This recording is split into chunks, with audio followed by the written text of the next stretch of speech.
second. This is the BAM Podcast with Malcolm Springer. The BAM Podcast is brought to you by Hook Hats. Hook Hats are individually created and never duplicated. Hook Hats are custom, high-quality hats made in Franklin, Tennessee. Go to hookhats.com. For a discount on Hook Hats, type in the code 10, and that way he'll give you 10% discount from hearing that on our podcast. All right, man. So, Brett Blanden, how are you rolling? doing? Okay. Yeah, we are rolling. How are you doing, man? I'm good, man. How you doing? I'm doing good. It's awesome to have you here because, man, you're talking about an old friend. I was telling Jackson, I think you're one of the oldest friends I have, in period. That's live. And, I mean, I'm serious. Like, I've been knowing you since when? I mean, man, 95, 96? Maybe, yeah, probably that's a safe bet. Yep. Wow.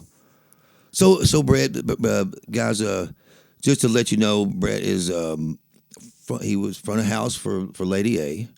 He has his own sound company. We were just watching some of his videos he does. We're gonna get on all that though here in a minute. Where are you from? You're from the Florida area, aren't you? Originally from Tampa, Florida, a little area outside Tampa called Odessa, the Orange Groves. Grew up in the Orange Groves. Skiing on a lake.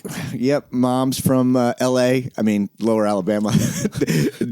Dad's from Syracuse, New York. So I guess somewhere that puts me near Connecticut.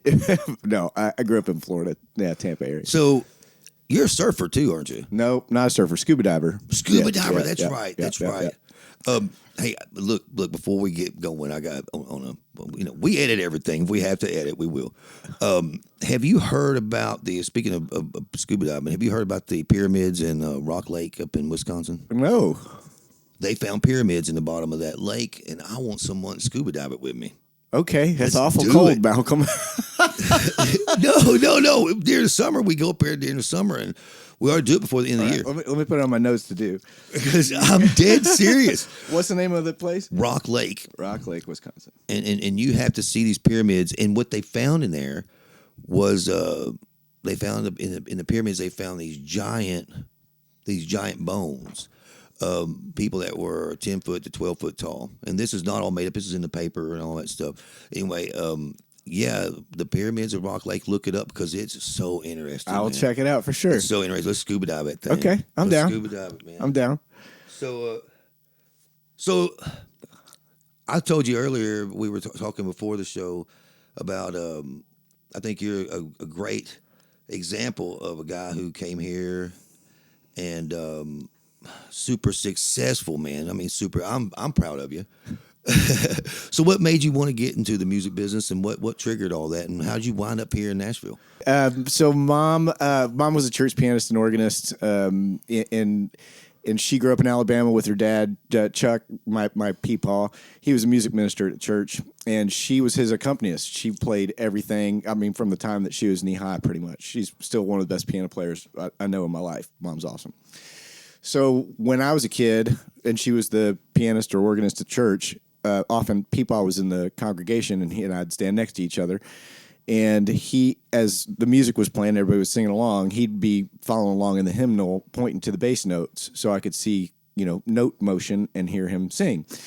So as that kind of moved on, I always had a love for music. My mom's younger brother, Blake, was a drummer, and he had this huge red double bass Ludwig rock and roll Vista Light drum set. I don't know if it was 12, 14, 20 million pieces. It was huge, took up the whole room. And I used to go over there and bang on stuff, and, I couldn't even touch a pedal sitting on the stool at the time. When I was 4, Dad found a 4-piece Ludwig drum set in the penny saver that he bought for $50. And for my birthday, my 4th birthday, he said, hey, you want to come out and help me shine up some wheels in the garage? And we went out there, and there was this drum set, deconstructed parts, pieces. Dad didn't have any idea. So we put this Ludwig drum set together that I still have. It's still a killer sounding drum set as it would. And that kind of put me into playing drums. So played drums with the local garage band in the neighborhood. One guy that lived around the corner played guitar. He had a little guitar and a PV amp, and the kid across the street from him got a bass and a PV amp for Christmas, and we started playing GLORIA and everything we could with 3 chords. And I continued to move, past that. Those guys did as well.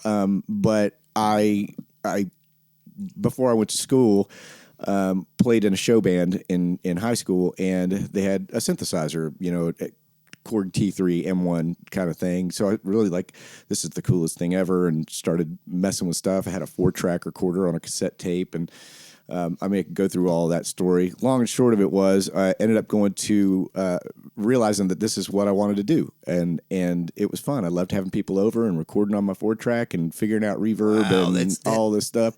That's awesome. And I went to ended up going to Berkeley. And I had my little bit of gear in my dorm room, and I instantly turned it into dorm room studio. Still have the business card.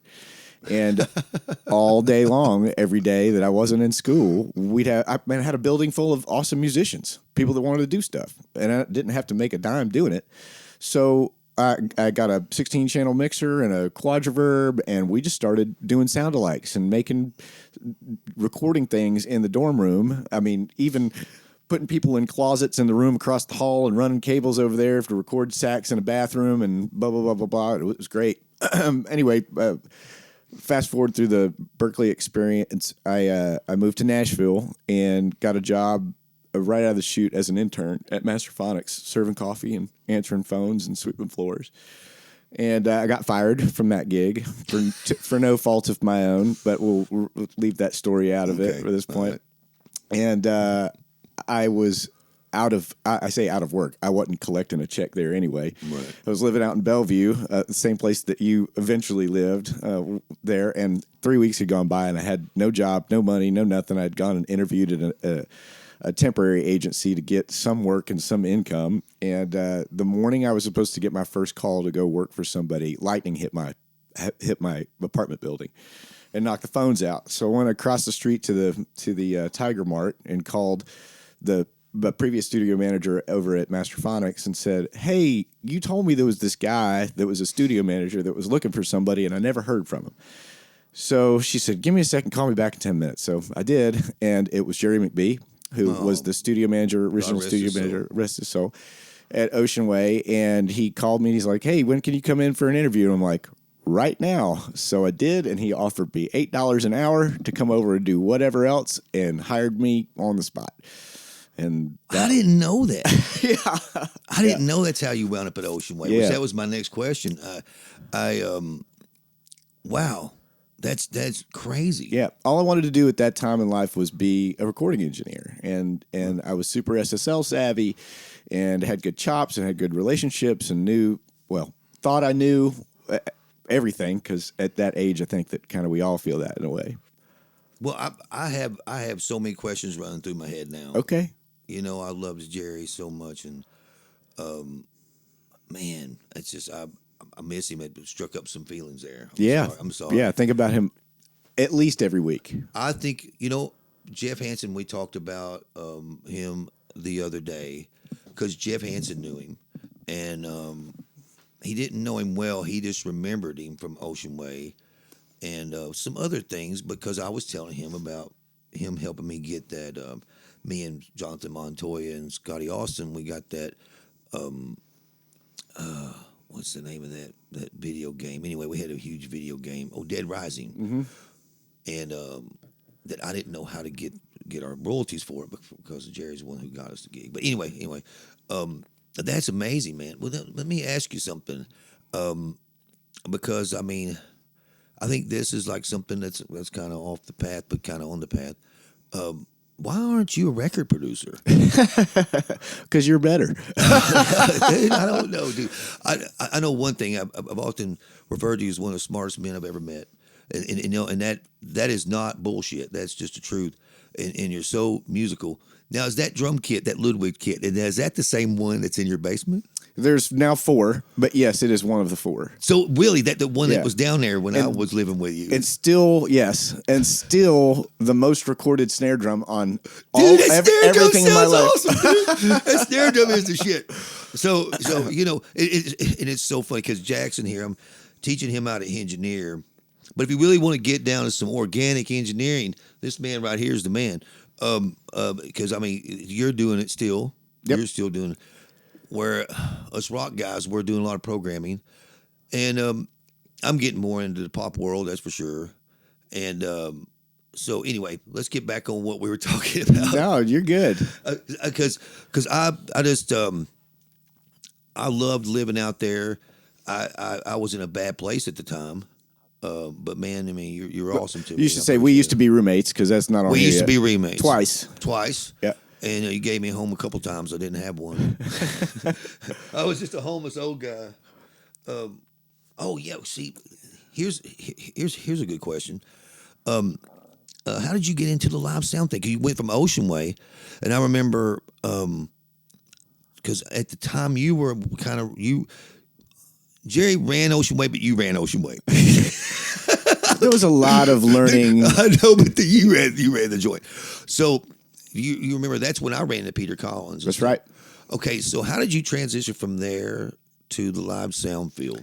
So back at house when I was at Ocean Way, I was still trying to pull second engineering jobs over at out here over at Randy Scruggs' place, over at Jim Lightman's, rest his soul, over at New Reflections at the time, and anywhere I could get in a room with an A-lister engineer to learn and grow.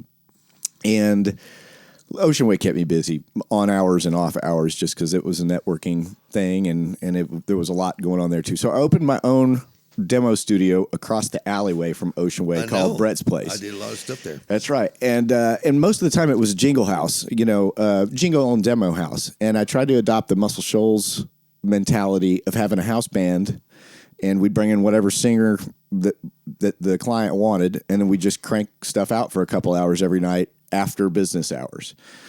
And we did that a lot.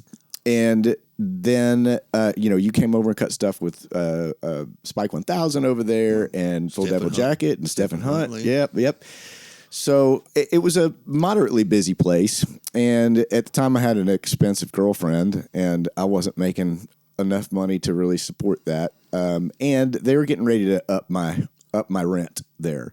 And more importantly, technology really played into that because guys had started really using Pro Tools prolifically at that time, and my place was on ADATs. Yeah. And between keeping ADATs maintained and in the rack and every other damn thing, it was like, I'm not going to make this up in rent, and I can't afford to buy Pro Tools. So closed the doors, put all my stuff in storage, and I went and got an accounting job because I had a bunch of accounting skills that I got from Ocean Way. And I did that for about a year until the company that I was working for doing accounting said, hey, we're going to close our Nashville office and we're going to move to Republic, Missouri. And do you want to move with us? We'll give you a stipend and we'll do all this stuff. Or if you say no, we'll give you a month of salary and you can go on about your way. So I looked up Republic, Missouri on the internet. The only restaurant they had that I knew anything about was an Arby's, and I don't really like Arby's. So I said, no, I don't think so. And literally that day, I got a call from one of my studio band guys, one of the house band guys, and that's not exactly how that went down. That night, I was at Pub of Love, which was a bar down right across from from 12th and Porter. And I ran into our session guitar player who had been on the wagon, and he was way off the wagon that night. And I said, well, what are you doing here? He's like, well, tomorrow I'm going to go start playing with a live band on Sony, and we've got rehearsals for a sound engineer at SIR tomorrow afternoon. Do you want to come audition? Can you do live sound? And I was like, yeah, I mean, live sound studios. Oh, yeah, it's all the same. Sure.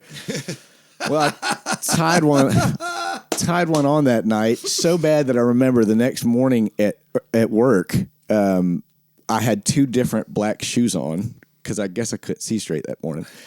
Anyway, went to my normal gig. After I left the gig, I went over to SIR to audition for this front of house gig, and I bullshitted my way through it enough. I knew enough about how everything worked. The artist loved me. We hit it off, and I got the gig and flew out 3 weeks later to Vacaville, California, like San Bernardino, middle of nowhere, a dust bowl, and did my first live sound gig there. And it went pretty well. I had a good time, but I learned quick over the next couple months that I had a lot to learn. And I was fortunate to be around a lot of cool engineers or guys that could have been less cool, let's say it that way, to kind of point out some of my pitfalls in ways that I listened to or heard. So at that point, I just kind of kept working on that, still doing some studio stuff, but was out with Brad Martin on Sony for maybe almost 2 years. And then that just kind of kept taking me from artist to artist. Shadazy, some stuff with Tracy Bird. I remember the Shadazy. Yeah, that was with them for a bit. And Mark Wills. And eventually I had been out with an artist who will remain nameless that when I was doing monitors for this artist. And when the audience was happy and everything was cool, he was on the mic to the audience telling the audience how great I was and his friend. Hell, I was single at the time, and he kept pulling me up on stage trying to find me a date. When the audience wasn't really on fire about him, he was on the bitch mic to the band, cussing me, telling me I better get the hell out of there. He's going to come off stage and kill me. Well, I put up with that for a little bit till one night in Cincinnati, he was having a come apart, and I had had enough. And he said, was tour manager standing right there next to me, listening to what he's saying. And so finally I just said, all right. And I muted his mix to his in-ear monitors, and I grabbed my bag and I walked out the back door and caught a flight from Cincinnati to Nashville. And management called me the next day and said, hey, heard what went down. The artist wants to apologize to you and all this. I said, I'm not real interested. I took it for long enough. And management said, well, we'll double your money. I said, I'll be right down to talk to you about it. So I went down there. They doubled my money. We had 67 shows left on the docket for the year, and 2 shows into that next weekend, artist got on the bus and said, I'm out. And management called us the next day and said, we're going to put the artist in get him some help, get him some therapy and some anger management stuff, and we're going to pay y'all to the end of the year, and we hope that you come back. And I'm like, cool. Wish I had that kind of luck in Vegas. So at that point, I'm like, cool, I'm going to pick up the phone and call the folks that I knew couldn't afford me that I kind of wanted to go work for. And called Ty Herndon's manager because I loved him and his camp, and called Lee Brandon and said, hey, I'm around if you need somebody. And she's like, hey, do you have a passport? I said, yeah. She's like, well, we're going to go to Greece and do a couple shows in Greece. Do you want to go? I was like, yeah, let's go. Long story short, we did a couple shows over there, met some great people, ate some great food, drank some great wine, had just a real holistic life experience, very different than I had been having in life at the time. And on the plane on the way home, I said, I'm saying this to myself, this has been like the best experience of my life. I'm getting ready to head back to the States. And when I get there, what am I going to do? I don't have to work for the next couple months, but what am I going to do? And I made a promise to myself at the time that said, from this point forward in your life, you don't have to work for anybody that you don't believe what they're saying or how they're saying it ever again. If you believe that, who do you want to work for? And I said, man, there was this band that didn't have a record deal, and they opened for Shadazy at Joe's Bar in Chicago when I was mixing Shadazy, and they were good kids, and they sounded great, and they were sweet people, and they were Lady A.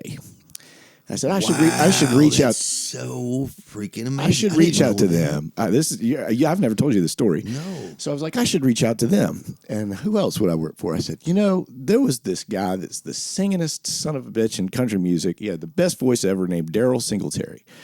Man, Daryl's career had already, plateaued low, right. But he was an icon, a traditional country icon. I'm like, man, I would love to go do a couple shows with Daryl Singletary.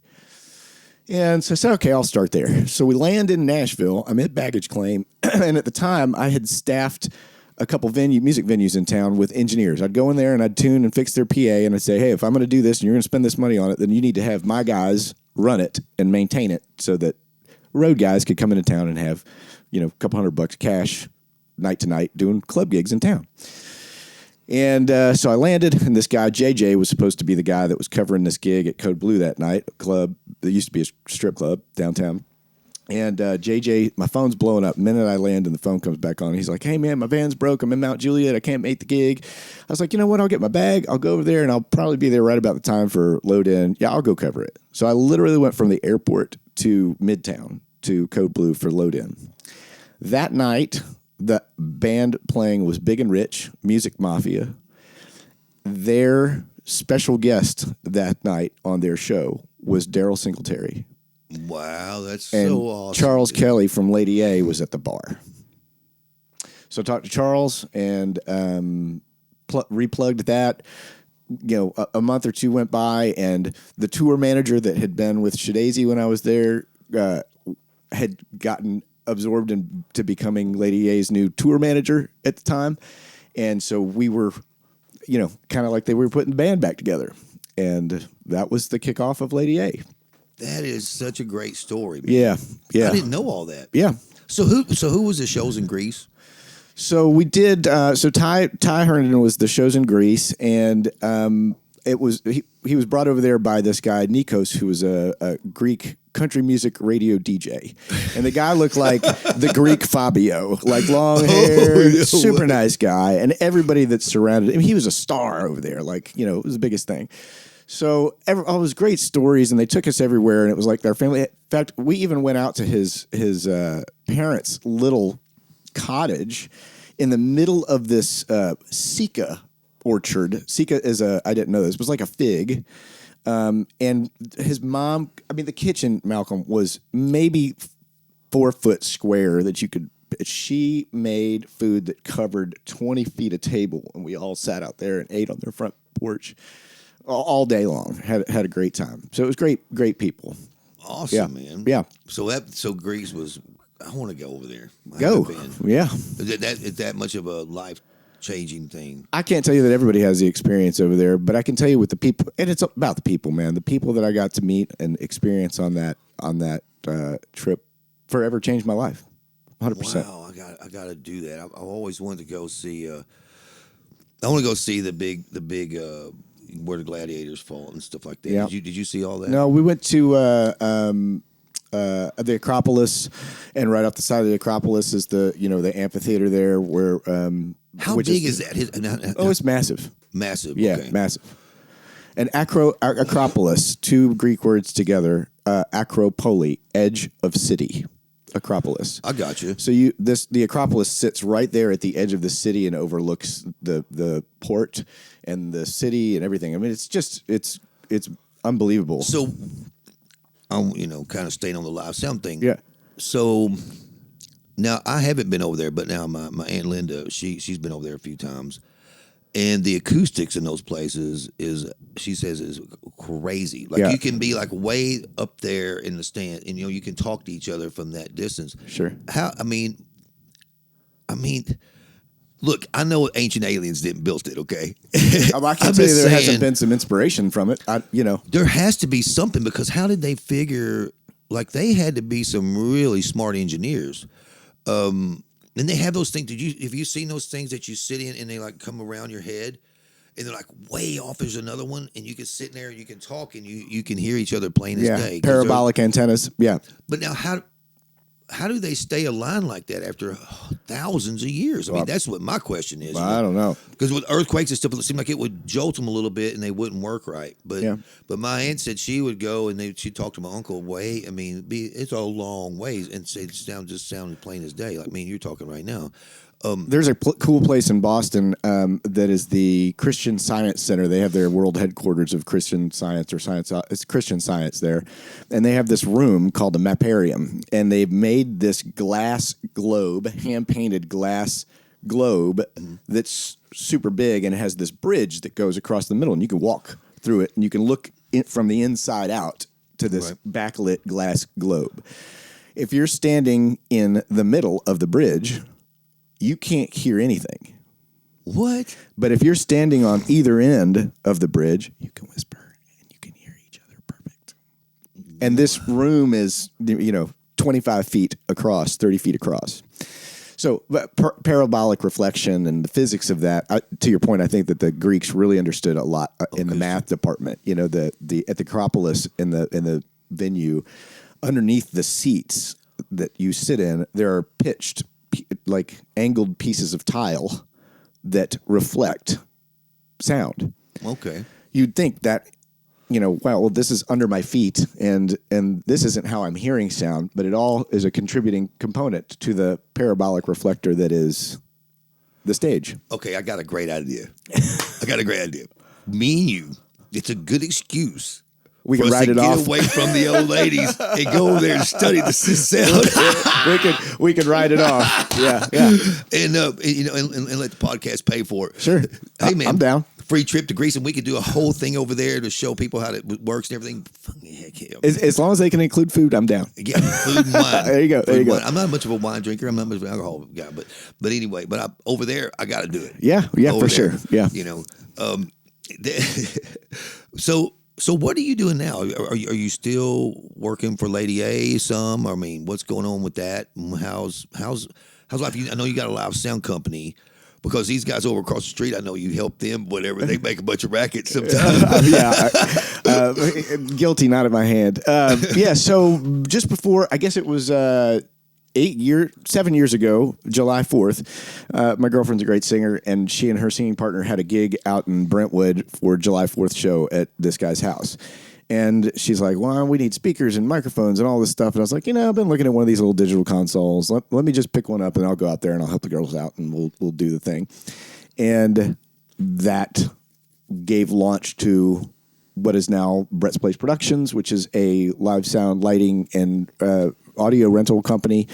I also don't have kids of my own, so every year I try to absorb a couple of what I call minions and like pay forward some of the stuff that I've either got figured out or still have yet to understand, and either screw them up or pay it forward, or both, whatever downstream.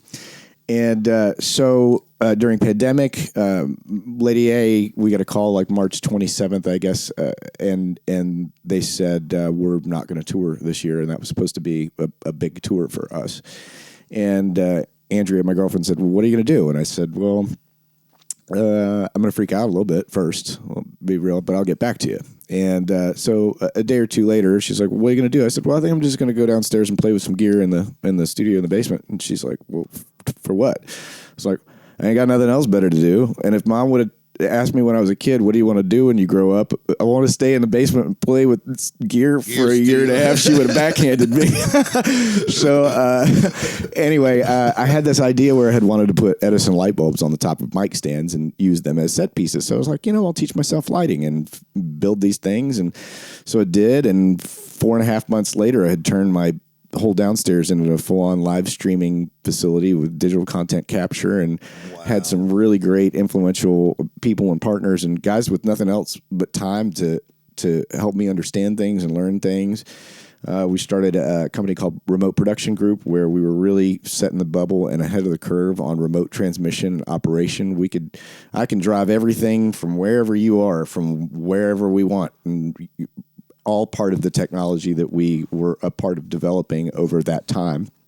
We did 38 shows in my TV studio at the house, and I got to occasionally employ pros from tour that were out of work, and I got to learn, and they got to get paid, and we did some great shows. And well, that was my I have a couple of questions on that, and then I have to ask you about the thing. Recording drums at Ocean Way while you were here. Sure. But let's get back to that here in a second. I wanted to ask you, what's some of the artists that you did at your place? We had like 6 shows with Lady A, different corporate events. That whole organization, we couldn't do shows in big spaces, legally and with COVID compliance and all that stuff. So we did stuff at my place where it was our core area that had been quarantined, and we were still trying to do things together.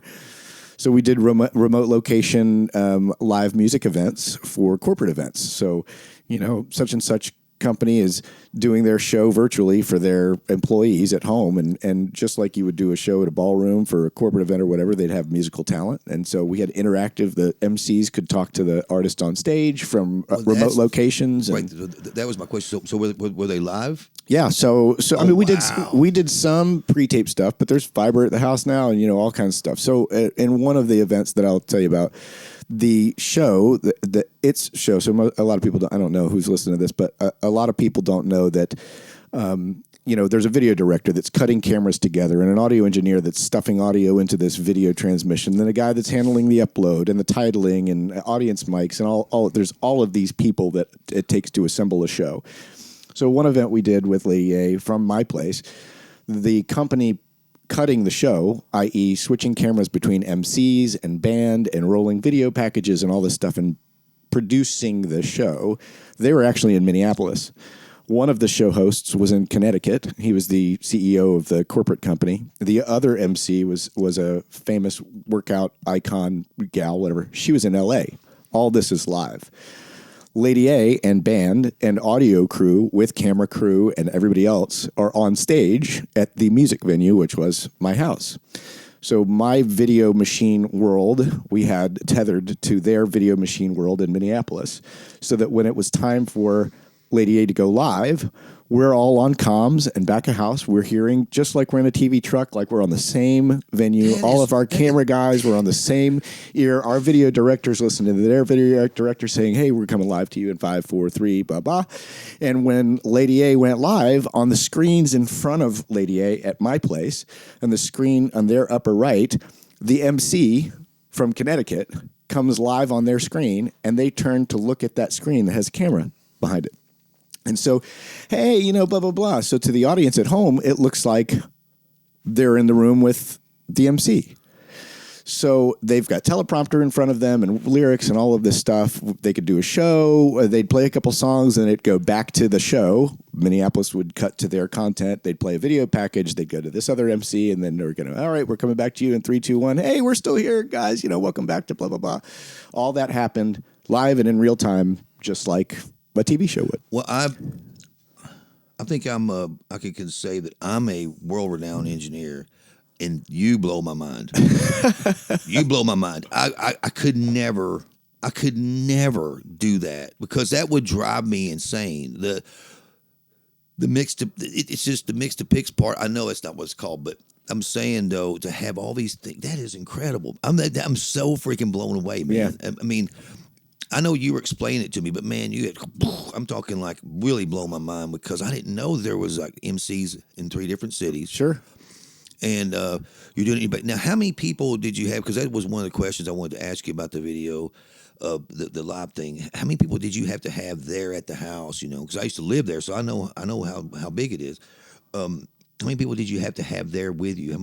How big was your crew? Okay, so crew, we'll talk about crew separate than how many people came with the outfit of the artist, right? Because the posse is a different thing than the crew. Right. So on a full band date at my place, it'd be me driving audio and calling the shots as far as run of show.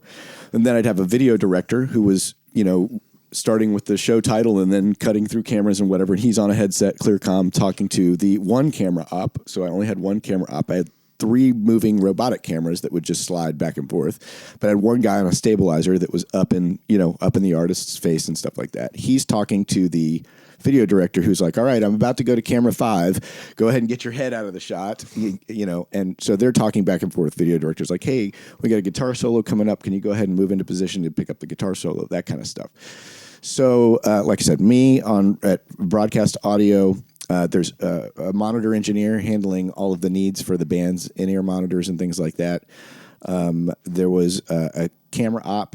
There was a video director. And most of the time there was, I would have an A2, an audio assistant on deck to help with patching, problems, getting people in and getting people settled, patching, troubleshooting, things like that. And that person would also be a cable page, so moving cable for the mobile video guy, so he wasn't stepping on his own cable at time of show.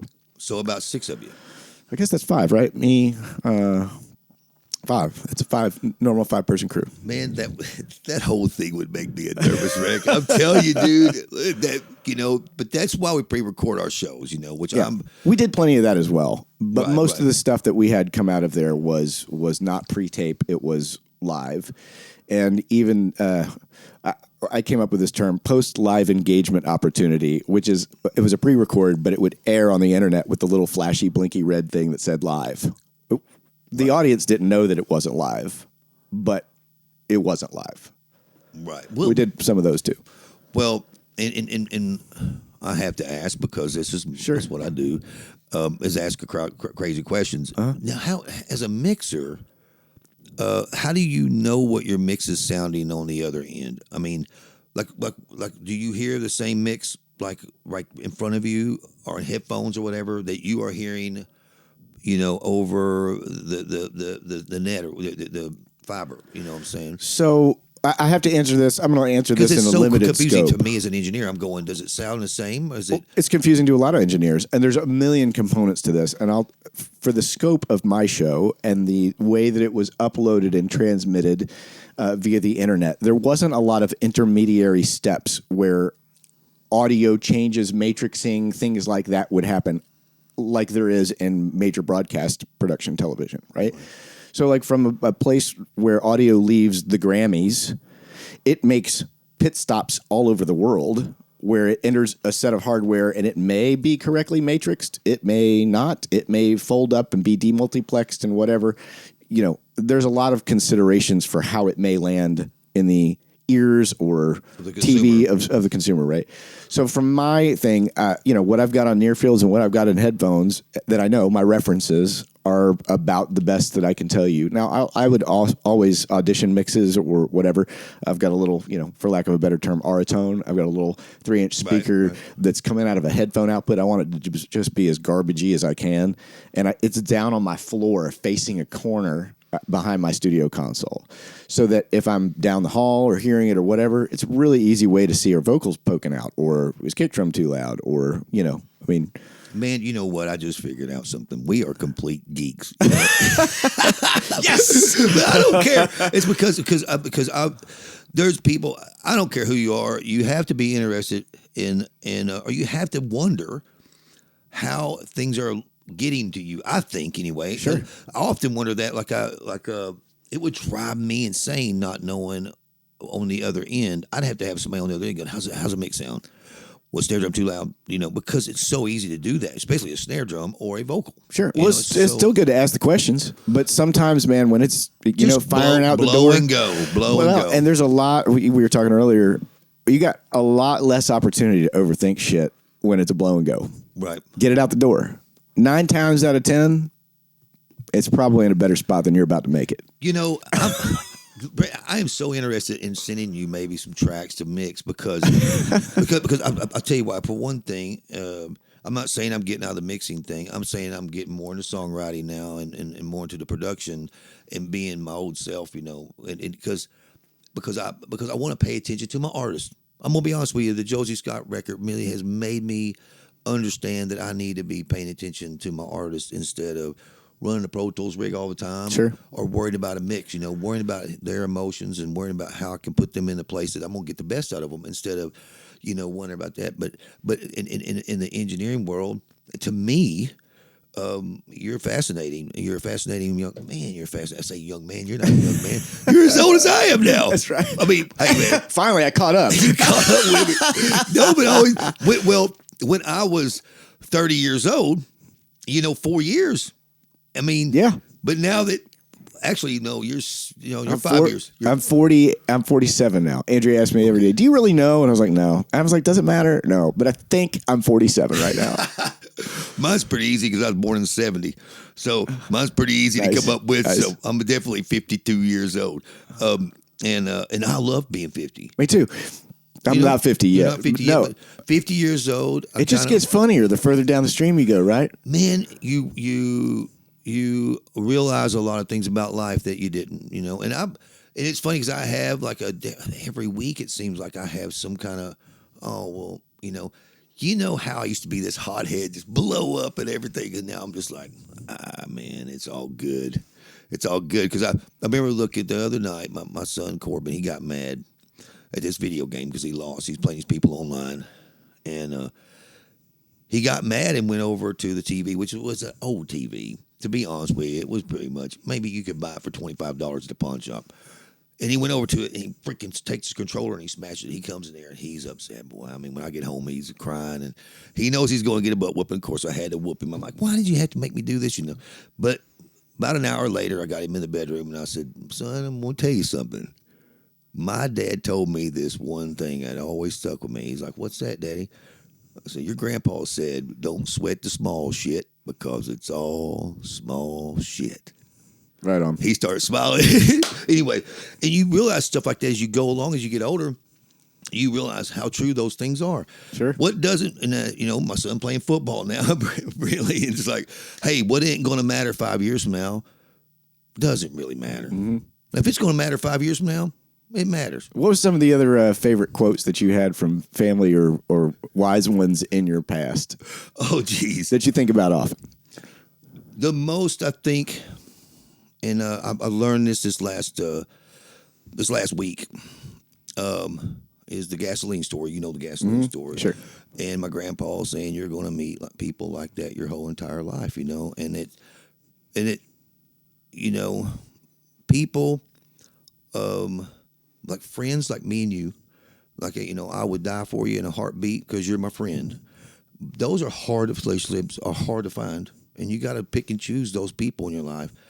And the ones that aren't those people, you need to keep like this, And arm's length is a secret that I have found out at 52 years old. And that, thank God I have my kids. That's me. That's why I've been, Brett, it's time to plant the seed, baby. Come on. Time to have some kids. No, but seriously, though, it's like the wisdom of my grandfather, just, things, because I got real sick, you know about that. Sure. Because you've been helping me find insurance and stuff like that. But now has made me really do some thinking about how I want to live my life. And my grandfather, I guess, things slowing down just a little bit, but like you said, where they're normal. They're not like you were telling me how busy you were, and you're like, hey, man, I'm walking. I'm not running. I'm not freaking sprinting. I'm not freaking drowning. I'm walking. And that's a good feeling. It just, sometimes you panic on that one, don't you? When you're not like super, super, super, super busy. It was part of maturity, right? I feel like my whole life, and I'm not going to tell you that I got this one perfected. I'm mindful of it now. There's a big word in my older age, being mindful of things.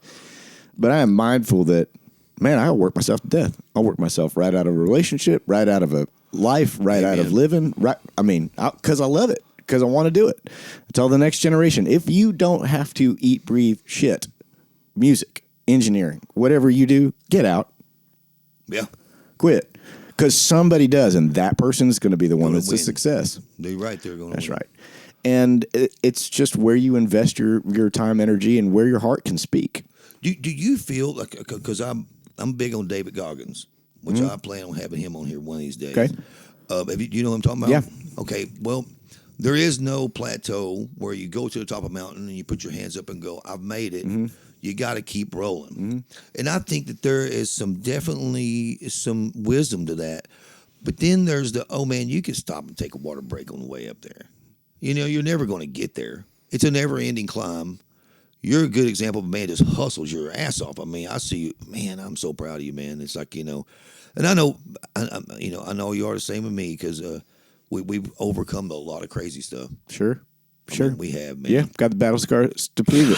We have. Yeah. And we've got stories. Me and you got more stories than any two bachelor dudes. Probably. Mike Rhodes might be. We don't need to have him in here. Between those three, like, y'all got all the dirt on me. Oh, Fabio. I got to get Fabio in here. But we got some good stories. He's a good guy. He is a dang good guy. How is he doing? He's great. He's right across the street from me. You should go see him. I am going to go see him. Next time I'm over here ticking off the neighbors with a sound company, then we'll go over and harass Mikey. Well, I'm going to be doing a lot of commercials for businesses here in Berry Hill. Great. We're going to start doing smaller ones. We already got Huck Hats and stuff, which I need to hook you up with that guy. Okay.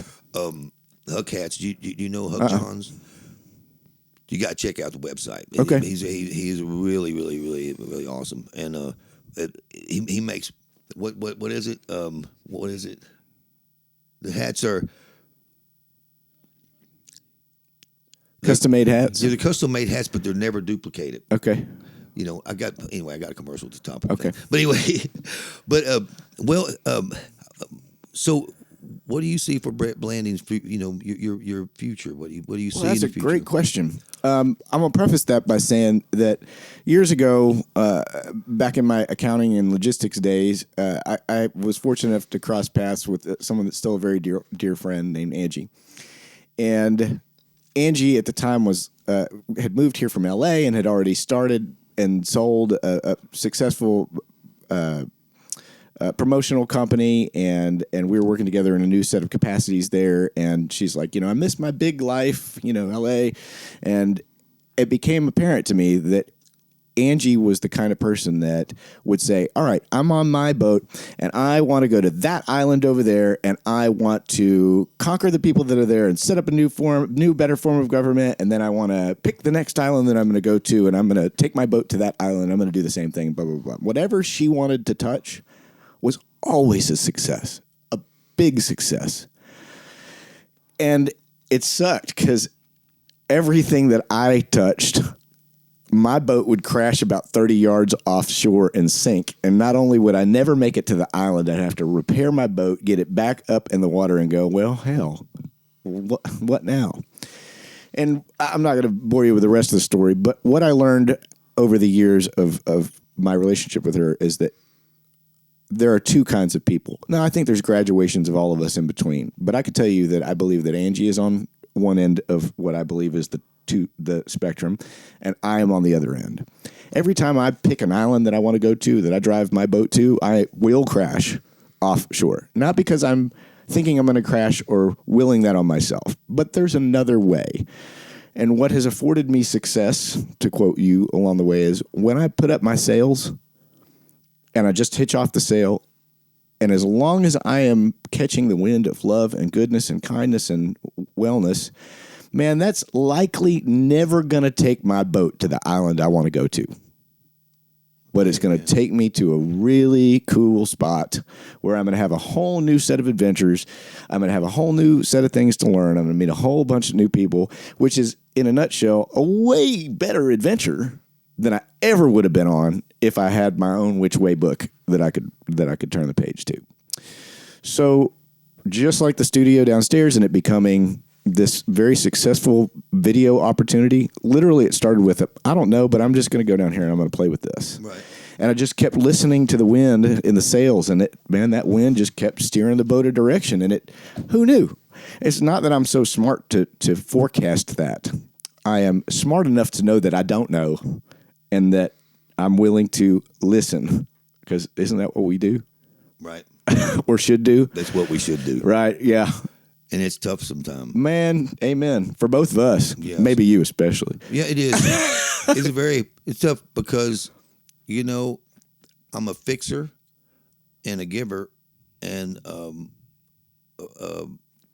that makes me want everything to be perfect, Sure. And the one thing, man, I think I learned from Peter Collins and my grandmother, and you want to know sayings, is life isn't perfect. Uh-huh.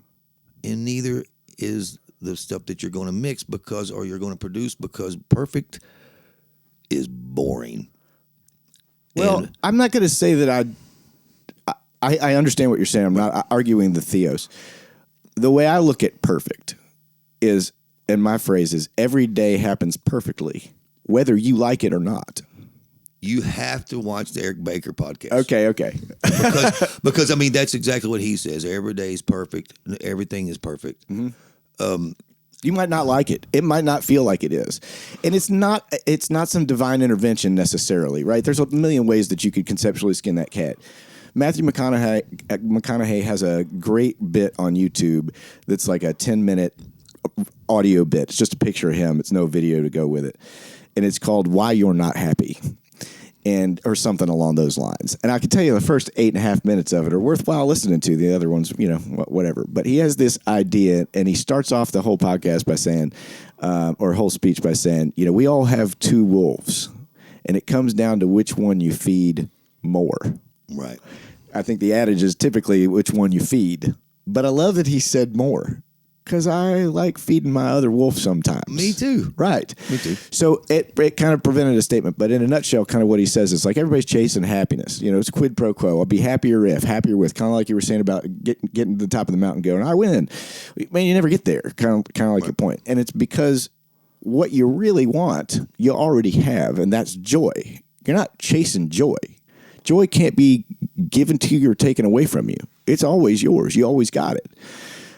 He doesn't say this in his podcast, but I've kind of taken that thought and run with it and realized, you know, there is happy, happier, unhappy, happiest when. There are all of these different ways of describing happy or unhappy. Right. But in our language, we have joy, joyous, and joyful. Right. There ain't no without comment. Right. So look, man, we've all dealt with depression. It's a big thing. My encouragement is, hey, you're not alone. If you're hearing this and you are struggling with depression, get out, call a friend, but realize that you have this thing in you that no one and no situation could ever have taken away or take away. That is your inner joy. Just remember that and let that get you into the first step. So anyway, Matthew McConaughey thing's a pretty good listen. Yeah, because I think I've heard that before. You know. Well, I know he gave a speech at this place he graduated from. He's written a book, too, that I have on my list of things to read. Green something. Yeah. Right. Yeah. Really? Yeah. I gotta check that out. Yeah. I wonder if it's audio. Is there an audio book? I don't know. I'm sure. Yeah. I'm gonna try to check that out because I want to. But and you've overcome a ton. You were talking earlier about some things, personal things, and don't worry, we're gonna let you watch the podcast before we release it. Oh no, you're fine. You're fine. You know, because I mean, we want to make sure that everybody that's on here is cool with what's how it goes. Yeah. No. But you were talking about some personal issues earlier, and I'm impressed because you went to get some help, and I did too in a lot of different ways. I kind of locked myself in here for 3 years by myself. I lived here at the studio. And I think you kind of have done the same type of thing in a different way. You know what I mean? Anyway, I'm proud of you, man. Thanks, man. We ought to take a break, man. And, Okay. And let's indulge on our oldest habit. That's smoking cigarettes. Let's go have a smoke, and we'll come back, and we got a lot to talk about on this other stuff that, it's going to be great. It's going to be great. All right, but we are total geeks. I know. But go down that's this. okay. We can. Yeah, we could do lots of podcasts just on where do you put a snare mic. So my friend Brett here, he told me, he said, watch Stranger Things, and that it's based on. Here, tell us because we're only 4 episodes in. All right. And Tiffany is like totally into it. Okay. Like Stranger Things. Yeah, Andrew was too. Or is too. Strange. I mean, Yeah. It's man. I'll tell you how I feel. How it made me feel. I have children, so her losing him, and him disappearing is just to me it's bothersome. Yeah. So it makes me a little uncomfortable. There's a lot of discomfort on the whole thing. It is, man. Yeah. Tell us about because we were talking, like you told me it was based on the Montauk thing, and it's so funny because I've seen the Montauk Monster thing. Right. We should cut to a picture of that thing. At this point. Well, there's several, by the way. When you go to survey pictures, there's several photos. There's several different monsters. Oh, really? Yeah. Let's hear what you know about it. So this has been a long time since I digested a lot of this. Years and years and years ago, I had a really great engineer friend hit me to this late night podcast or a late night radio show by Art Bell, and it was on like NPR, and it was on everything from aliens and Bigfoots and government mind control and all of this stuff. And one of the series of one of the guys that was talked about on Art Bell was this guy named David Wilcock, Wilcock, and at the time he had this like ballroom seminar that he gave called Enigma 2012. And this whole like multi-part, many-hour, many-day series, talk that he gave was on the interconnective nature of all of these things that kind of surround conspiracy theory and the world and astrophysics and all of these other people. And he quoted a bunch of people. And his game plan in that Enigma 2012, I'm going to call it a podcast, but it's on YouTube, was basically like that in 2012, the world was going to change, and it was going to change based on all of this intel that he had amassed over the years. Now, look, it didn't really change now that we're in 2022. But what it did, and in watching that, it gave me all of these things to go research to like get more information on. So one of the things that he talked about in that thing was the Montauk Project. And so I dove into this Montauk Project and started going down this wormhole of Montauk Project. Surrounding the Montauk Project and this 1943 era of stuff was a project called the Rainbow Project or Rainbow Experiment. I'm not sure which one it is. And forgive me if I misquote some of this shit like along the way. It's been a minute. The Rainbow Project was basically the project that surrounded the Philadelphia experiment. The Philadelphia experiment was that the U.S. Navy had this boat, this destroyer or whatever, called the USS Eldridge, and that the USS Eldridge had this set of or generator, electromagnetic generator, designed, built, and installed on it by Nikola Tesla and Einstein, evidently. And they built this thing, and the idea is because the Americans were losing the war, we need this thing that can cloak our ships from German radar and U-boats, and if we can do that, then we can get supplies to wherever, and we can win the war. So they built this technology, and I guess rumored, Nikola Tesla says, I'm going to put this on here, but you're not ready for this technology yet. And the rumor goes with the USS Eldridge and the Philadelphia experiment that they turned this thing on, and that the ship vanished into this cloud of green gas, and after X amount of time, it shows back up in that same spot, except this time some of the crew guys are missing, and some of the crew guys are embedded in the hull, and the guys that remained on the boat were Looney Tunes. Now, let me ask you. I've always heard about this. Is this true? I don't know, man. I don't know that we'll ever know. But now, someone told me a while back that the actual documents you can see them now, but they got a lot of stuff blacked out on them. You know how they go, we're going to release this to the public, but everything's blacked out. And I didn't mean to interrupt you. No, I don't know whether or not it's real or factual. When I was researching this back in the time after being kind of tipped off by this David Wilcock series thing, best I can remember, there is a set of like harbor logs somewhere that 20 years later or 40 years later, whatever it was, there's this report on a ship log from another harbor that this boat showed up and went away from like the future. So anyway, was this in the 40s? So best I remember from all of this stuff, the 43, 44, somewhere in there, I think is when this thing happened. And that 20 years into the future, and then 20 years again into the future, so like 63 or 64, and then 83. Yeah, so I think it's 63 and 83. There were two other instances of this USS Eldridge showed up. Something like that. So one of the guys that was supposed to be on this boat was, and I'm going to screw up all this part of the story, but this guy, Al Bielek, he was also on this Art Bell Show podcast.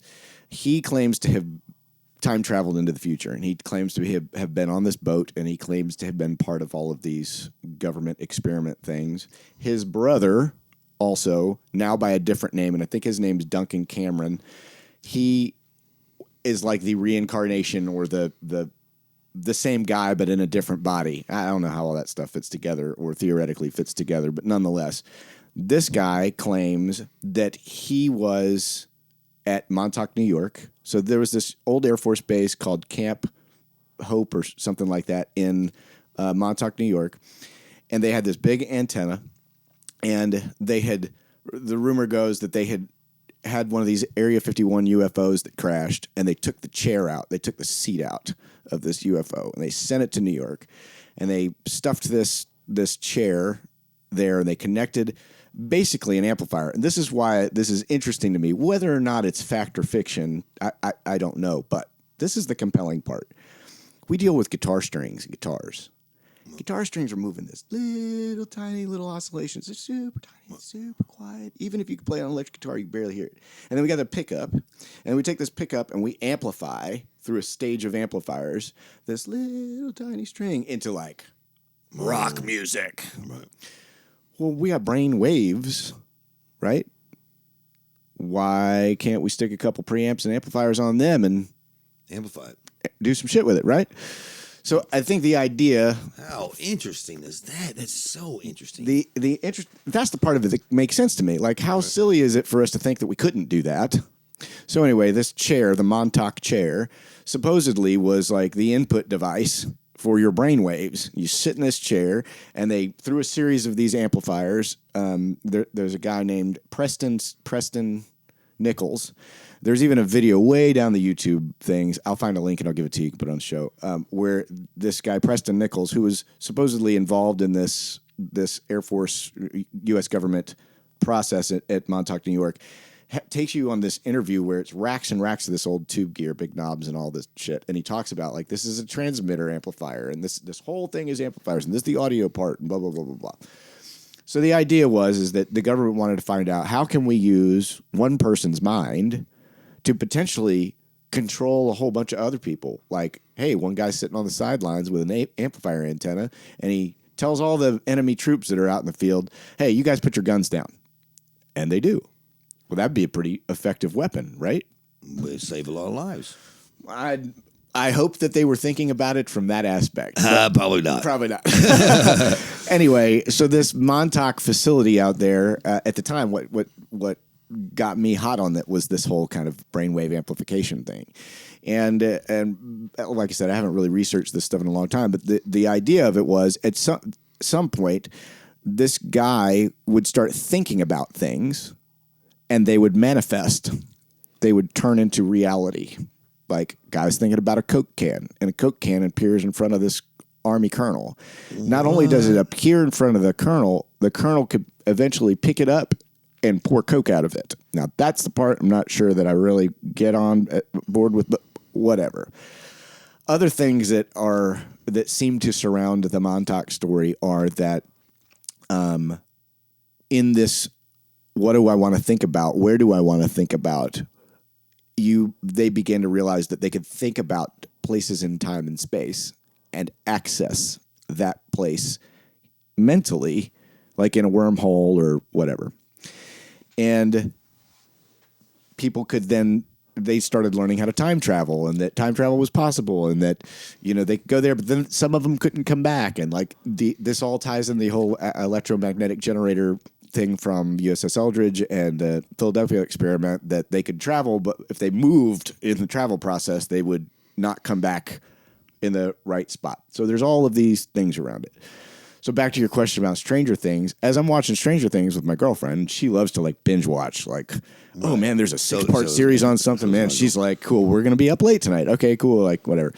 So I don't know anything about Stranger Things except it's a TV show, and there's a couple episodes, and we're going to watch it. And as instantly when I'm starting to get into this, I'm like, this is very familiar. And about the second episode in, I'm like, man, this sounds a lot like the Montauk Project. So upon further research, there's a whole lot of other stories about Montauk, New York, this camp, whatever it is, Air Force base, that claims to have abducted kids, American and Canadian kids, to be part of this research project. In fact, we're going to grow kids, basically not from scratch. We're going to take these young children and we're going to train them and mentally brainwash them or encourage them or give them skill sets or grow them as individuals to be able to use this chair type product to help us win wars or conquer the world or whatever the hell else it is. And unfortunately, surrounding all of this stuff too, a little later was the whole MK Ultra stuff. If you're familiar with all of that, warrants more research. So, one of these things that this guy, and I believe it was him and not one of the other contestants or whatever subjects in the chair, use the chair, was this guy Duncan Cameron. And it is rumored or reported that in his mind at some point, because he started becoming self-aware and started becoming weary of things and scared of what he was doing and himself and whatever, his fears overwon. And what that fear in his mind was a monster. He was a kid, and that was like the thing he was scared of the most. And when he thought about that and got fixated on it, it manifested. And that was the Montauk Monster. I totally get, though, now the show. Because, when they say you are the monster to that little girl, that's the point I'm at right now. Right. And she goes, I am the monster. As you watch the show, that will continue to have other considerations for you. Right. We all have monsters in us, right? I mean, you and I can high five on that all day long. Yep. This was an amplifier, if you will. So did the question is did the government did they admit they had abducted kids? So I don't think the government has admitted to anything about that facility. Best I know, once again, don't quote me on any of this. Best I know, the government has only ever said that this place existed as an Air Force base, and it is now retired.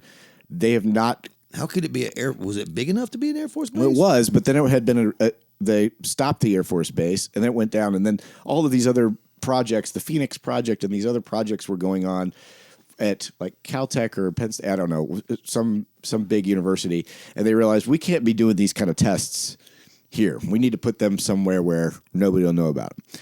And so then they revitalized this Air Force base place, and evidently the tower, the radar tower, I haven't been there, but the radar tower is kind of like the only building that really kind of exists, but there's all of this underground space and they admitted you can't that get too. to, but it's all flooded. Like, you can't go there, and they've flooded it, or however that works, whatever. So what's really down there, whatever. The videos that I have seen, guys will say, look, there's an elevator shaft, and on paper, this thing's only supposed to go down 2 or 3 stories. But, like, there's an elevator shaft here that goes down way deeper. How deep? What's down there? Did that? I mean, there's rumors in some of these guys that like that whole facility like transported to another time and place and then came back, and then the Eldridge came back. That was all like because something went sideways up north. I don't know. And there's a bunch of different accounts of this. Well, I know that there's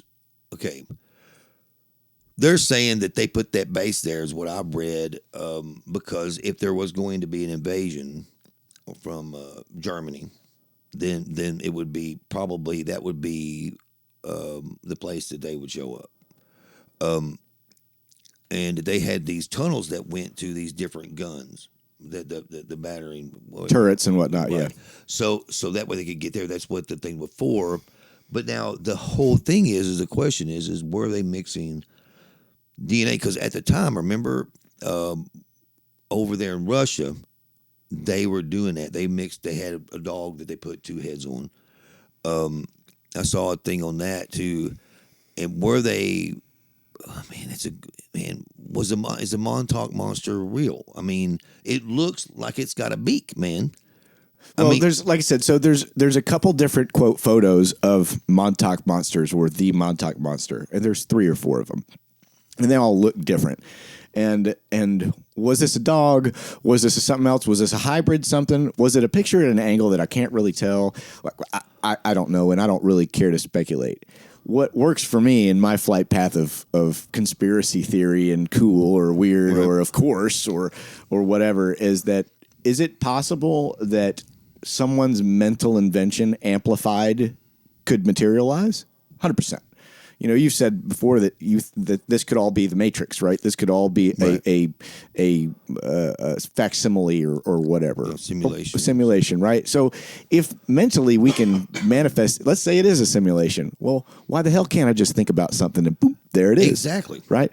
So I think that there's a lot of wellness in life consideration to that as well. Of like, hey, well, if you can dream it, you can do it. I said in the first part of the podcast, every time I want to do one of those things, my boat crashes 30 yards offshore. It's so funny because we're here, baby. Because I was just about to say, when you were saying it earlier, I'm trying on the podcast not to chase squirrels. Right? Squirrel. Sure. It's hard. Sometimes it's really, really hard not to. But I wanted to say when you said that earlier, on the part one, that man, that if you manifest that, then that's. I mean, I know You're putting energy into things, right? And that does matter. You know, when I was first cutting vocals in the studio years ago at Brett's place down on the row, I had this great track, and it was for a movie, and I had a vocalist on the floor that was a great singer, and this was a kind of a bubblegummy Disney animated movie sound princessy kind of song. And man, we cut that thing for 2 hours one day, and it was like, man, it didn't matter how great a singer she was, how easy the track was, whatever. We just couldn't get the vocal. And sitting behind me in my little ass control room in that was 2 guys from the label. And those fuckers didn't shut up the whole time. And finally, I turned around to those guys and I was like, hey guys, just do me a favor for a minute. Can y'all just focus on this vocal with me for a minute? Just one pass. Can you just focus? That's a great idea. Can you just focus on this with me for 1 minute? And they're like, oh, yeah, we're sorry, we're sure. I was like, you know what? Like, just listen and put some energy around it. Boom. Nailed the vocal. That brings me to asking a really crazy question. If the Montauk thing happened, because I've often thought this the past couple of days since we've talked, when I was looking into it, was there a release of children into the population that they bend it that way into this manifesting people that DNA spread? Because think about this, though. Think about this.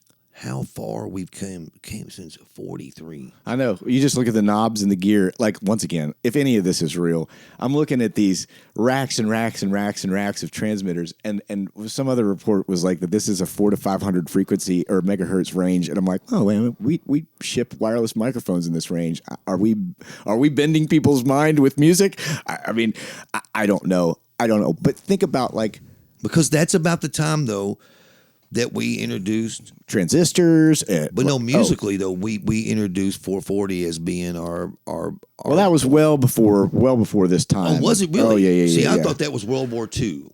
No, it's been well before that. Rather, and that whole I think that's another podcast. That is really a whole other podcast. Type on, but even like transistors, like these racks of gear, what we're now doing in a laptop, used to have floors of a building to half accomplish with punch cards. I mean, I don't know. Were kids, did any of this happen? I don't know. But like all things, I believe that there's some compelling considerations, some provocative concepts. Whether or not it was government that did this and kept it from us, whether or not it happened.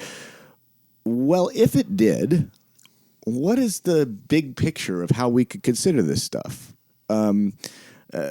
Mind melding or influencing others with the power of our brains, or amplifying mind stuff, or why don't I have Google glasses or something yet where I just think about it, my car turns?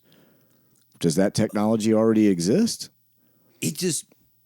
What runs through my mind, okay, because you know how I think in 4 tracks, but I'm thinking cassette 4 tracks or reel-to-reel 4 tracks. How about a digital 4 track? Okay. Here we have a perfect timing of Neil Armstrong walking on the moon.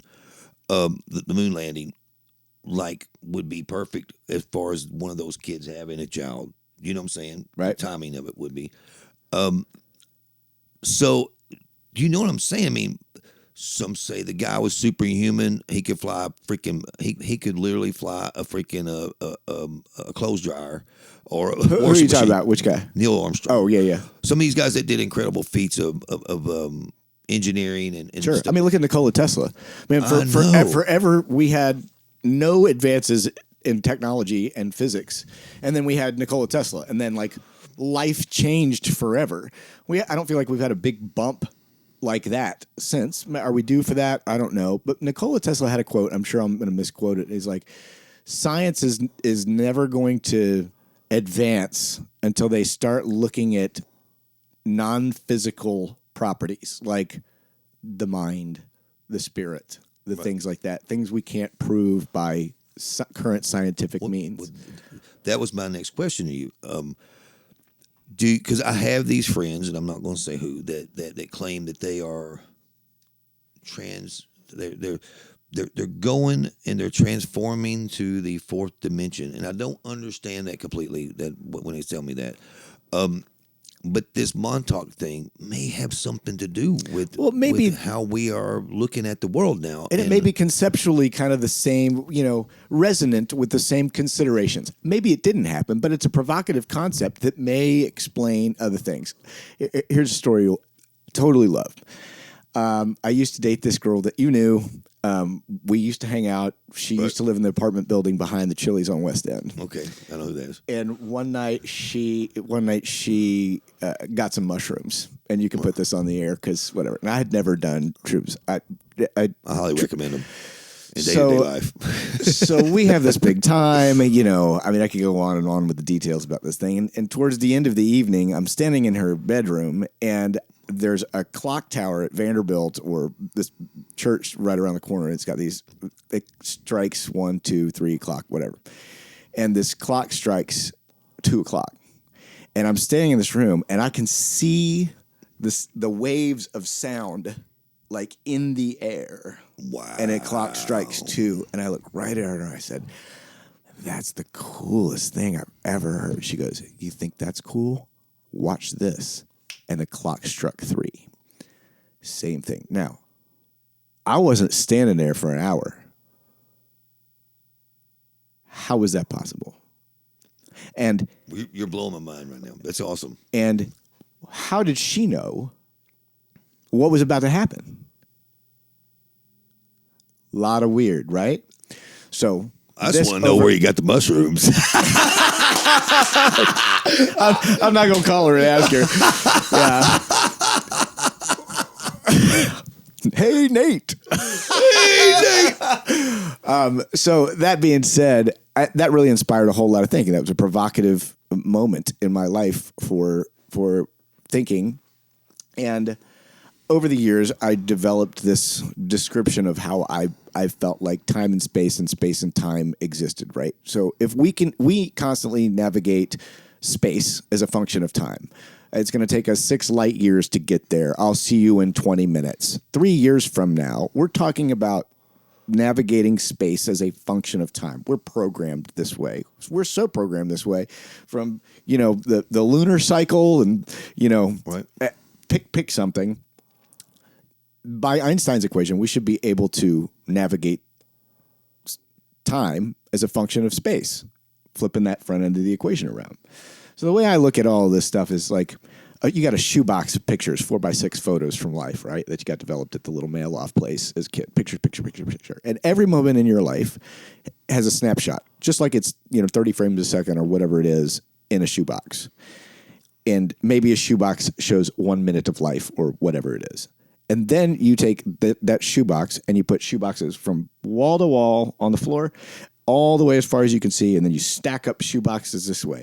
And you're moving in this shoebox straight ahead, picture. But every time you make a choice or you do something, you might move to a different picture. The way I think about time and space is that all of these photos will always exist.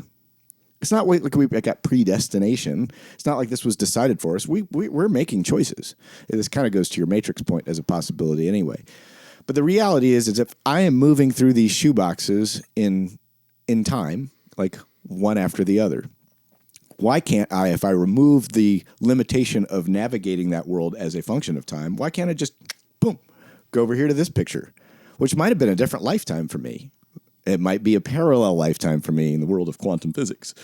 So I look at it as kind of a which way book, but more of a, if time travel is able to be done in your mind, why can't I just turn off the programming I have to travel through space as a function of time? Why can't I just flip it? I think that's what happened with the mushrooms. I'm removed from time as my governing tool, and I just jumped to the next picture. That picture that was already there. That is, okay. I have to say, listen, this is where I kind of, it's so weird because I go, whoever's controlling the Matrix is the creator. And is there any? Maybe it's you.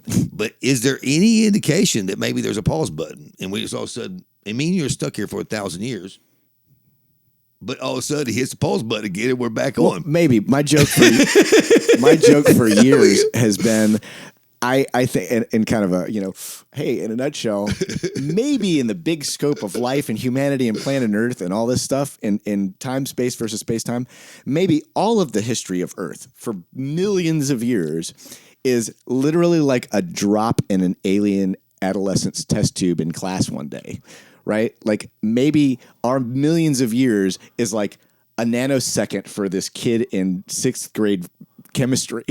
And this 6th grade chemistry alien guy's got this test tube, and the teacher's like, okay, go ahead, put the little dot of the dropper in there. And he does. And like our entire existence, history, and everything happened. And the kid goes, okay, cool. And writes a note about it. And that's it. That's it.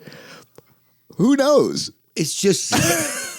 It's kind of a trip to think about it that way. Is a trip to I hope think that kid didn't get stoned in the parking lot before school. So, and this is something we can talk on here about, and I feel like we must.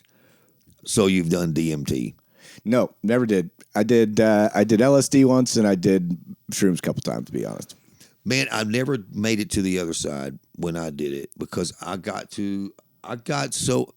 it's like taking 20 hits of acid at once. To me, that's how it was for me. But it was a relaxing. You wasn't all going crazy or whatever. And I've only done acid like 2 or 3 times in my life, so it's just like it's so fun, but it's unreal. But it's like I'm not going to go seek out acid because I like. Well, the being older in I that get, spot. man, the less I even want to engage all that world. The DMT thing is good for you, though. I mean, it really is, in the mushrooms thing. But Joe Rogan talks about it a lot. But this whole place turned to candy. Cool. I never went to the other side, but everybody says they see the same people when they go to the other side. They have these freaking people who they talk to and all this stuff like that. And I was just curious if you'd ever done it. I'm going to put 2 books in your little podcast for people to read and check out to that point. The first one is called Many Lives, Many Masters. It's a very famous book, guys. Brian Weiss, he's kind of made a career based on this book. In a nutshell, he was a pharmapsychologist from University of Miami or where it was. He had this gal that had a million problems in her life, and through past life regression, like taking her back to her past lives, and more importantly, what she commented on between the lives, of note, she was able to understand her life better, and not going to spoil her at the end of the book. Move on to another book called Journey of Souls. I believe the guy's name was Nichols. I'm sure I have that wrong. This guy did that same kind of idea, past life regression, with many case studies, and he approached it from a kind of a scientific standpoint as well. And what was very interesting is these people that are going back in their past lives and that are discussing these times between their lives all described them in their own vernacular very similarly. Like there's this Q&A of like, how'd you feel like your life was this time? And not from like could it have been better? Were you a bad boy? Not like that, but more like almost like it was a study. It was like a consideration. And these are called the masters, at least in Weiss's version of this. So to your point, there's some consistencies across the board with people discussing the previous life cycle and what process, regardless of what their experience was like, what the repeatable process is like between lives. I think that's kind of compelling. Do you feel like the past lives aggression thing is real? So I can tell you that I have met a couple of people in my life that I absolutely know I have known before. That's Tiffany. That's with me. That's with you. There's a few. Yeah. And it's undeniable. And I could not talk to you for 10 years. Right. And then it's like, boom. Yep. And it's easy. There's I describe this as a resonance. You ever put your foot on a sustain pedal of a piano and sung a note into it? Yeah. So when you do that, to those that haven't, the note that you sing into the piano and its harmonic series on either side, once you quit providing it a note, those notes continue to sing back at you. And that's sympathetic vibration. I believe we're all, once again, waves. So being around people that are familiar to you, you vibrate louder with. It's easier. You're in harmony with. Right. And, well, I've done a little bit of, typo negative blood type, which is what I am. Okay. Like we attract each other, because you remember Jesse Corby from the band Wings of Apollo? No. Well, they got best band of the year here and all that stuff like that. Well, anyway, he's someone I love truly, but me and him have nothing in common. Our political differences. We always love women, but all my buddies, we always love women. But I'm saying though, like we like most of the same music, but now he was like into the rap thing more, and he, he's a flamboyant guy, sweetheart of a guy. Well, anyway. And it's funny because I moved him in next door, and there was an article that came out about this blood type thing, and then being like the blood type typo negative runs in herds. It's the only blood type that does. It was also a cool band. It sure was, sure was. But anyway. So I feel like there's some genetics to it that some. I mean. I know it sounds absolutely weird. I know we all are made up of matter that came from a freaking star that exploded years ago. I don't know that. I mean, we might have been a computer. Once again, we may be the test tube alien kid, 6th graders, stoner alien kids test tube project. I don't know, but it's really fun to think about. It is. That's what the show's about, though. To get 100%. people thinking. But to feel like to feel comfortable around people. Sure. Like when Jeff Hansen was here, I just always felt comfortable. Sure, you talk about it forever. Yeah, but he made me a producer, Right. because the music business used to be more like the mafia, and somebody had to make you, right. And he made me a producer, and my first record, I was scared shitless. As many records I'd made before then, I was still scared shitless because I had Tom Zutaut being the A&R guy. And you saw me work for freaking some John Claunder and some of these people. Like, oh my God, the wreck, But anyway, no. Do you talking about let's go back to where you were talking about doing the vocal thing. Okay. Because I want to go back to the mind thing for 1 second. For the rest of it. So I'm going to tell this little bit of story around this. I had grown up Southern Baptist. I make the joke that if I ever have a bald spot in the back of my head, it's because my grandma beat me over the head with the Bible. Not at all the truth. She didn't beat me that I remember. But I was around that, and I know you've been around that Yes. religious imprint for a lot of life. So at the time, what was going on in my life is I was managing Ocean Way, and I had Brett's Place across the street. And every day, that I talked to my mom would ask me, "So have you met a girl yet? Is she a Christian girl? Y'all going to church together?" And like the girls that I were going out with, we aren't going to church unless that's a metaphor, right? And so anyway, a friend of mine. I just know you real well, so I got it. So I love you, man. A friend of mine was getting married in Atmar, Alabama.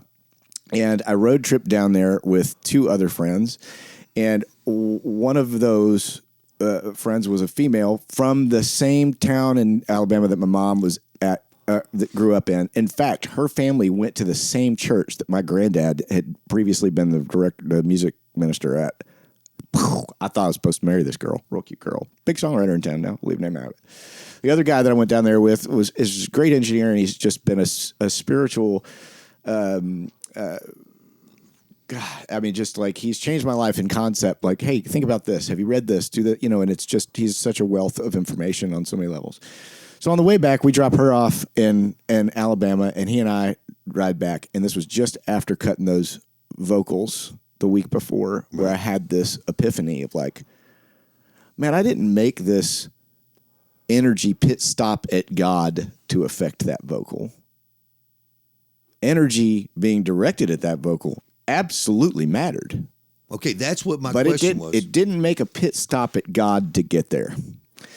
So I'm asking him in this car ride back from Alabama about this, and he's like giving me all this data and all this stuff. And I really start to be conscious of there's a Christian statement like of being one with God. Well, I don't ever like God to me is this, all powerful, way bigger thing to me. And at that moment, I'm like, I am part of this bigger thing. Maybe I am part of this God thing. Maybe it's not an icon. Maybe it's not this thing that we have used to make sense of. Maybe it's all of us together, collectively. right? Interesting. Yeah. So so I started kind of like really thinking about that, so much so that I told my mom, not long after that, Mom, chances are I'm not going to date a Christian girl. And I'm not going to church every week. And like my mom and I fell out of favor for a while. Right. We both grew, and we've now got a really great dialogue about all of these things, which is great. I realized this, and I still practice this. I do believe we're all connected. I don't, at this stage of my life, not believe that there is a icon deity God. I give that total permission. In fact, I can't tell you that I don't say my prayers. But more importantly, what I have adopted in my life when I go to bed at night is every night I pick what I call a huggy group. And a huggy group is a group of people that I feel like have experienced or are experiencing whatever my thing was that day. I got this great cat, Jack, and he's got a floppy ear. So when this kind of started, it was, am I alone in this? Or are there other people that are going through struggling with a cat that had a hematoma and now has a floppy ear? And at the beginning of this adventure, I thought, well, you know what? I want to hug all these people that are dealing with that, and I want to give them comfort. I want to let them know it's okay and they're not alone.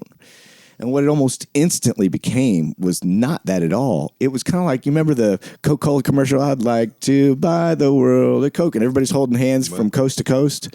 Right. The huggy group is that. You're not alone, but you're with others, unified and connected and part of the same thing. And man, for anybody that feels alone or suffering depression, man, that's a real easy front end way out. Man, I'm not the only person that's depressed in my life, no matter how egregiously I want to think about that. So your huggy group tonight is depressed people. Okay, cool. Join hands. Oh, wait, I'm not alone. Well, that's convenient. And there's strength and there's power in all of that stuff. And so even mentally and whatever, I really feel like that's kind of like the way that I feel about God and energy and all that. It is a oneness. I kind of went from God to creator. Yeah. Okay. Because I think that's a better way to explain the creator. Yeah. Yeah. And,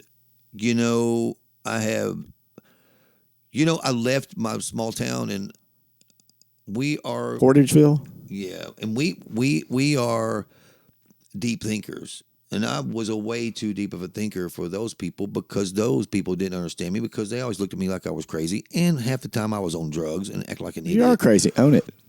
Well, I'm saying I am, or I wouldn't. You are have, a work of art. I wouldn't do this podcast. But do you feel, you feel like you have total choice, or do you feel like your path is like drawn for you? Well, I mean that's the question. And I want, before I forget, because I've been wanting to ask this for like the last 10 minutes. Do you feel like when you were doing the vocal thing, because I think a lot of artists are going to watch this podcast, and I'll tell you how I feel like when I'm okay, like take for instance, like I guess Josie Scott's a good right, and that's where you're at right now, yeah. Because I remember being in there and I felt this energy like in here that's like, it's like my body's almost tense within, and I'm trying to get it to him. Oh man, I know this. I'm crazy as it is, but I'm saying though, George Lucas had it figured out years ago with the Force, and like, so you're trying to take the Force and you're trying to give it to that vocalist, but you can't like force it. You gotta let it flow like water. Well, it's kind of like, Did you grandma, feel that type of thing? It's kind of more like mom and grandma, when I was a kid, saying, don't ask God to do something specific. They'd be like, hey, do you want to pray for Joe Schmo to get better? If it be your will, right? There was always that little follow-up. Like, basically, I'm not telling God what to do, because that may not be the big plan. For me, to answer your question, it's I want to share energy with that person. I don't want to have intent or expectation. And here's my mantra. Wow, that's cool. We finally got there. My mantra made up is love only, fear not. My mom even had a little necklace made that says it. And that's awesome. My way of looking at that is love is selfless and expects nothing. Fear is selfish and always accompanied by an expectation. Gotcha. So if I have no expectation of what I want from you, I just want to share my peace with you. And then whatever's going to come out, sails up 30 yards offshore, I'm not crashing. We're going to someplace more beautiful than I could have required with failure that we share. So you don't feel when I'm doing vocal takes with an artist, I'm just saying, because I'm still trying to get that. Like, We will forever. well, I'm saying do I feel like Yoda trying to raise the freaking X-Wing fighter? To some degree, I feel that freaking trying to get that from them. I'm just wondering if you feel the same way. My approach with that is I want to just surround them with the best environment. With easy energy.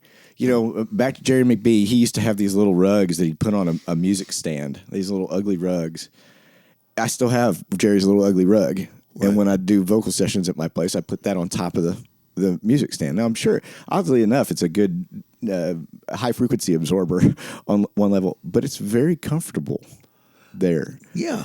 And so I really am more mindful of the artist the day before, the space that they're getting ready to walk into. Man. My encouragement is, you know what? If you've got a lot of stuff going on in your life, this week, hire somebody to help you manage life so that you can simply just be more available, sails up, to this experience we're going to have. Because if you got too many things going on, like you were talking about, the press and cameras and all this stuff on the vocal take the other day, man, no. I just want you to be in as resonant a space, whatever that's supposed to be.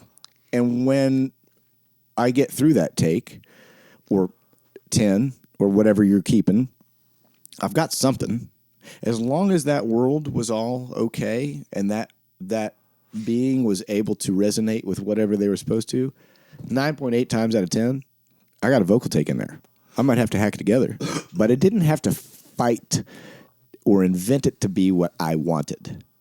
I got provided something that was beyond what I had initially wanted. There needs to be more people like you, and that's for sure. I'm not sure that's the right way to do it. No, but I'm saying for me, I have the cookies and milk, takes, and then I have the freaking what do I call them? Oh heck. I call it the ICU. It's the recovery room of all the surgery that I did in the middle of the session. But I have takes that are intense because when I look at my artist and I say, "You ready to run? You brought tennis shoes, didn't you?" They always look at me like, "Are you serious?" And I always go, "Yep, I'm serious," because that's on the run when me and them run together, which I haven't been able to do that. I actually ran with Josie when he was here. Cool. Because he looks at me, he's like, "Are you serious?" I'm like, yeah, this is not a metaphor for the vocal takes they're about to do. No, we're going on a run. We're going running. Yeah. And we're going to get those lungs open. I didn't know that about you. We're going to get those lungs open. That's great. And we're going to do it. And then like on the run, though, there's a little bit of a mental like thing that I do. I would call preparing for war, preparing for the battle. But the war is going to begin really, honestly, 3 vocal takes in, and that's when the war begins. But the battle at the first has got to be really good, and most of the time, everything comes on those first 2 takes. Well, 100%. Here we are talking about production again. I mean, the story will tell for everybody at the beginning, man. If you were a second engineer and you didn't have the warm up take when you're still getting levels in red. You don't have another gig.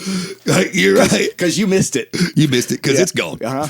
It's gone forever. And because that's the non-thinking. 100%. That's the non-thinking. That's when your sales are up and you're allowing it to be. Exactly. And you're not trying to manufacture it yourself out of authenticity, which was the whole thing that was going to sell it in the first place.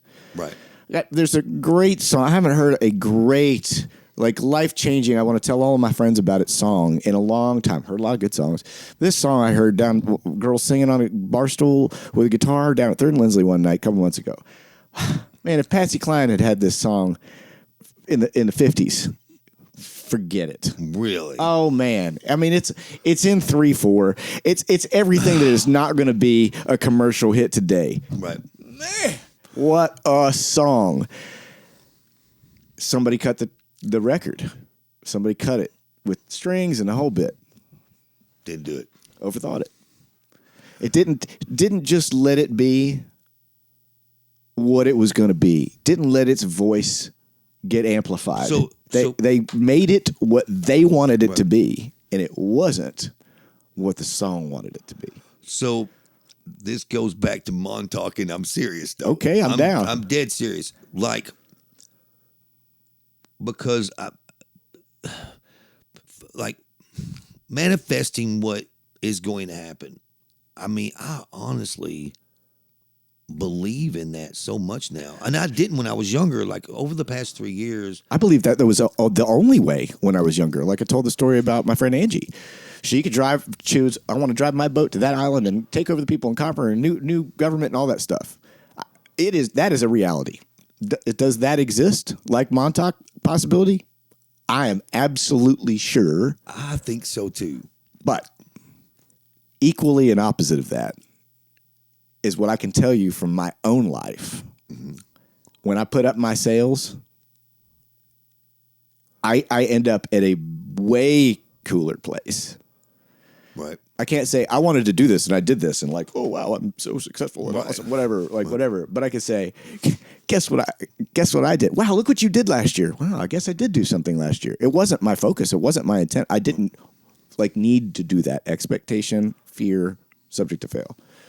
I just chose to love and listen beyond me, huggy groups, and something cool comes out of it. From an old friend, I do want to tell you this. I feel like the Creator is telling me to tell you this. Yeah. I know it sounds ridiculous, but like me not being able to walk last month and use my arms and be totally freaking like so entirely hurting and in so much pain. And I'm thinking there was one night before I slept on the couch and the kids and the wife closed their doors to the bedroom so they wouldn't hear me screaming all night. That type of pain. And I told Tiffany, I said, I'm not going to be here in the morning. This is what I need you to do. This is where everything is at. This is the plan. But that night, I sit there and it changed me. Because now, don't make it do that for you. Because now I know you're not you're not in the same place I was. I'm going to be the greatest producer. I'm going to be the number one. I'm going to be the most famous. I'm going to be the best producer in the world. And now I just want to be the best friend, the best father, the best husband, and a great producer, And I wanted to share it with you because I think, though, that I've manifested, like the podcast, if I make it through this, I want to start doing this and hearing people's stories and, It's fellowship. It is not sit in a room trying to make things sound good. I've done it for 30 years, and it's drove me literally insane, and I've lost it. And don't be that. Be. I know you won't be though. No, I'm not. I'm not that. Smart. I think balance. There's balance, a whole little thing of things I have in this little book of just notes and words that I put it. But balance is one of those things that's key. And I used to think balance looked like a lot of things, left to right balance. Well, then there's MS stereo. Well, hell, now there's front to back. Now there's Atmos. There's 19 channels of balance, and then there's like home. I could go in and tune a room at a venue 2 days in a row with the same PA in the air and the same stuff and the same relative humidity and the same shit, and it could be different a little bit 2 days in a row. And my joke to myself is everything okay at home? It's balance. Right. Like, it has nothing to do with any of that, but it has to do with all of it. So I am excited for you. And I mean, man, you're still Malcolm. In fact, you're the most famous brand, I think, of anybody I know. This morning, Andrea even says to me, she's like, "So you're gonna go be on Malcolm's podcast today?" And I was like, "That is awesome, dude. That is awesome, dude." I do a pretty good Malcolm. Yeah. I mean, I can't help it, man. I'm the way I am, And I wouldn't have you any other way. I'm thankful to have been able to witness your life, and me too, and witness your man. Changes, and witness the man that you've become, and witness your acceptance of things that have been, and your self evolution to acknowledge them and put some of those away, and continue to grow and evolve, and be mindful of that. I don't know if because you helped a lot being younger than me though, but you always have been such a wise person. I mean, very super smart. This guy's like one of the smartest guys I've ever met. And I worked for Joe Hardy, which is like one of super genius, Einstein level, intelligence.